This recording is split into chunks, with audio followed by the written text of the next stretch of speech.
اس دنیا میں انسانوں کی ایک بہت بڑی تعداد جیسے آتی ہے ویسے ہی چلی جاتی ہے۔ وہ یوں زندگی گزارتے ہیں گویا کبھی زندہ ہی نہ تھے، جبکہ بعض لوگ آتے اور ان کا نام ہمیشہ ہمیشہ کے لیے زندہ ہو جاتا ہے۔ وہ کیوں رہتے ہیں؟ دونوں کی زندگیوں میں صرف ایک فرق ہے، وہ فرق کامیابی کا ہے۔ وہ کامیابیاں جو انہوں نے حاصل کی ہوتی ہیں، ان کی کامیابیوں میں اتنی طاقت ہوتی ہے کہ دنیا کے ساتھ ان کا مضبوط تعلق بن جاتا ہے۔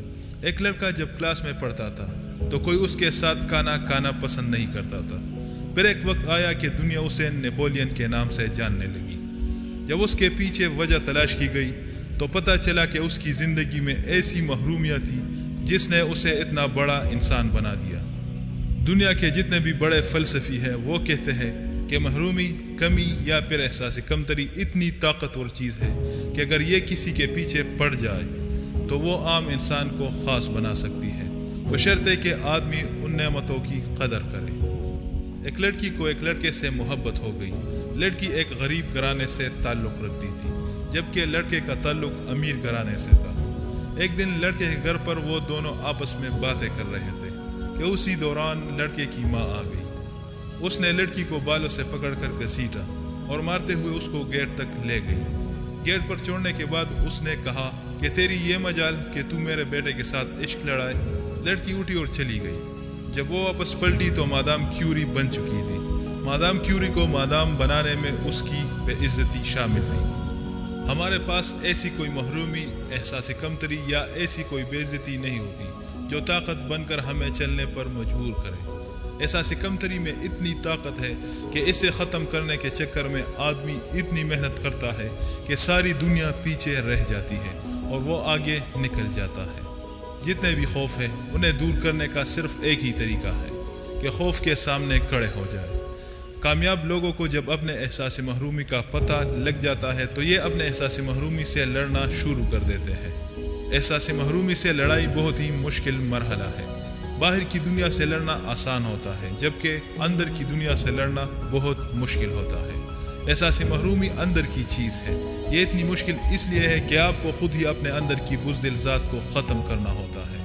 جب آپ اس سے لڑنا شروع کرتے ہیں تو ایک دن آتا ہے کہ آپ اسے مار بھگاتے ہیں۔ جو آدمی اپنے آپ کو فتح کر لیتا ہے اس کے لیے دنیا کو فتح کرنا کچھ مشکل نہیں ہوتا۔ جتنے بھی صوفیاء کرام ہیں ان میں سے کئی عشق مجازی سے گزرے ہیں۔ یہ عشق مجازی سے گزر کر عشق حقیقی کی طرف گئے۔ اگر اس کی وجہ تلاش کرے تو پتہ چلتا ہے کہ جو بندہ مجاز کی ناکامی کا سامنا کر لیتا ہے اس کو حقیقت کا سامنا کرنا آسان ہو جاتا ہے۔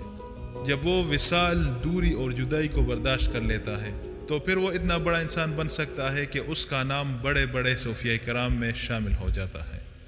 دنیا میں سب کے ساتھ کوئی نہ کوئی محرومی، کوئی وصال اور کوئی خامی ضرور ہوتی ہے، لیکن کامیاب اور ناکام لوگوں کی ان محرومیوں کے جوابات مختلف ہوتے ہیں۔ کیسی ہی محرومیاں ہوں، کیسے ہی حالات ہوں، اگر آپ کامیاب ہونا چاہتے ہیں تو ان باتوں پر عمل کیجیے۔ نمبر 1، اپنی ذات کو سمجھنا۔ سب سے پہلا کام اپنی ذات کو سمجھنا ہے۔ جب ہم اپنے اندر خود کو تلاش کر لیں گے تو ہمیں کئی قسم کی محرومیاں، خوف، تنقید اور کئی خامیاں نظر آئیں گی۔ ہمیں ان خامیوں اور محرومیوں کو ختم کرنا ہوتا ہے۔ اکثر دیکھا گیا ہے کہ 70 سال کا بوڑھا ہے مگر اس کی عادتیں 16 سال والے بچے کی طرح ہے۔ یہ اس لیے ہے کہ اس نے اپنی بچپن کی خامیوں کو دور نہیں کیا ہوتا ہے۔ ایڈیسن کی عمر جب 72 سال تھی تو اس کی لیبارٹری کو آگ لگ گئی۔ پوری لیبارٹری جل گئی۔ وہ باہر کھڑا دیکھ رہا تھا۔ جب ساری لیبارٹری جل گئی تو اس نے کہا کہ اب نئے سرے سے کام کرنے کا موقع ملے گا۔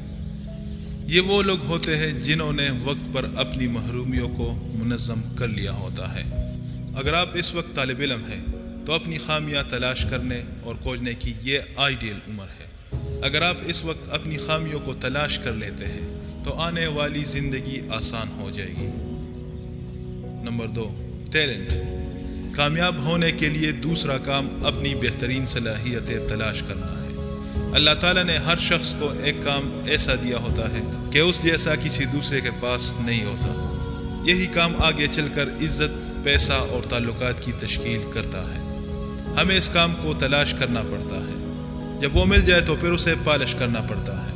اگر وقت پر مل جائے تو تھوڑا تھوڑا روز اسے پالش کرتے رہنا چاہیے۔ ایک تحقیق کے مطابق اگر کسی نے زندگی میں اپنی بہترین صلاحیت کو 10,000 گھنٹے دیے ہیں تو وہ عام سے خاص ہو جاتا ہے، وہ اس کام کا اسپیشلسٹ بن جاتا ہے اور پھر اس کام میں مہارت کی وجہ سے دنیا میں اس کا نام بن سکتا ہے۔ جس کے پاس ہتھیار ہوتا ہے وہ اسے چھپا کر رکھتا ہے، وہ کسی کو نظر نہیں آتا، لیکن وہ اس ہتھیار کی وجہ سے پر اعتماد نظر آتا ہے۔ مثلا جس کو تیرنا آتا ہے وہ سوئمنگ پول میں جا کر خوشی خوشی تیرنا شروع کر دیتا ہے، جبکہ جسے تیرنا نہیں آتا وہ ڈرے گا کہ میں ڈوب نہ جاؤں۔ یہ اس لیے ہے کہ جس کے پاس صلاحیت ہوتی ہے اسے وہ کام کرتے ہوئے ڈر نہیں لگتا، اور جس کے پاس صلاحیت نہیں ہوتی اس کو خوف ہوتا ہے۔ ہمارا ٹیلنٹ ہمارے اندر اعتماد پیدا کرتا ہے۔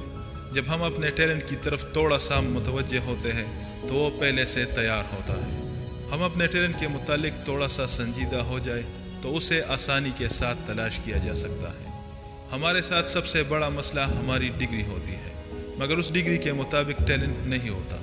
ہم زندگی کا ایک بہت بڑا حصہ ڈگری کے پیچھے لگا دیتے ہیں اور نتیجہ یہ نکلتا ہے کہ ہمارے ہاتھ ٹیلنٹ نہیں آتا۔ تاریخ اٹھا کر دیکھ لیجئے کہ زیادہ تر کامیاب ترین افراد نے اسکول، کالج یا یونیورسٹی کو چھوڑ دیا۔